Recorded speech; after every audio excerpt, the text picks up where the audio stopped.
Bonjour à tous, aujourd'hui je vous montre comment faire un AGT ou une glycémie capillaire.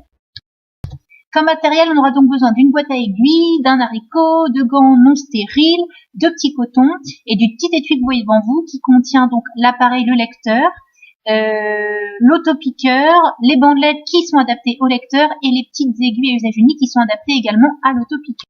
Donc dans un premier temps, on prépare l'autopiqueur, donc on prend la petite aiguille, on enlève le petit tampon plastique qui protège l'aiguille, on insère l'aiguille, on arme l'autopiqueur et on referme en faisant attention à appuyer sur le bouton déclencheur pour ne pas se piquer. Ensuite, on prend le lecteur glycémique, on va sortir également une petite bandelette qu'on va insérer dans le lecteur pour qu'il s'allume. Donc il existe beaucoup de lecteurs différents, beaucoup de bandelettes, donc il faut bien connaître son matériel. Là, vous voyez le petit trait, c'est là où on va mettre le sang et on insère la bandelette en haut du lecteur. C'est différent avec chaque lecteur, il faut vraiment connaître le matériel. Donc là, il me demande d'appliquer la petite goutte de sang. Donc pour ceci, on va mettre des gants à usage unique parce que toujours il y a un risque de contact avec un liquide biologique, donc on se protège, c'est important. Donc maintenant, on va piquer le patient. On ne pique pas sur la pince, c'est important, seulement sur les 3 derniers doigts et on masse bien le doigt pour que le sang arrive en haut du doigt. Comme ça, quand on pique, le sang arrive immédiatement. On n'a pas besoin d'appuyer comme un malade après avoir piqué pour faire venir le sang.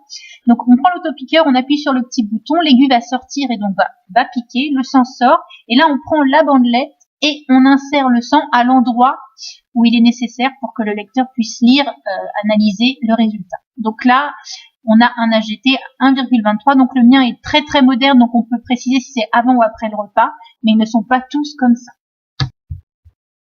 Donc vous gardez vos gants ensuite pour vous débarrasser dans un premier temps de la bandelette et dans un second temps de l'aiguille d'autopiqueur. Donc à savoir qu'en hospitalisation, les autopiqueurs sont souvent usage unique, ce qui n'est pas le cas du mien. Donc on s'en débarrasse, il y a un petit bouton sécurité pour ne pas avoir à toucher l'aiguille. Il est important de le faire parce qu'il y a toujours un risque d'accident d'exposition au sang. Et ensuite on peut se débarrasser de nos gants et nous laver les mains avant de noter dans un petit carnet ou sur la feuille de transmission du service le résultat de l'AGT.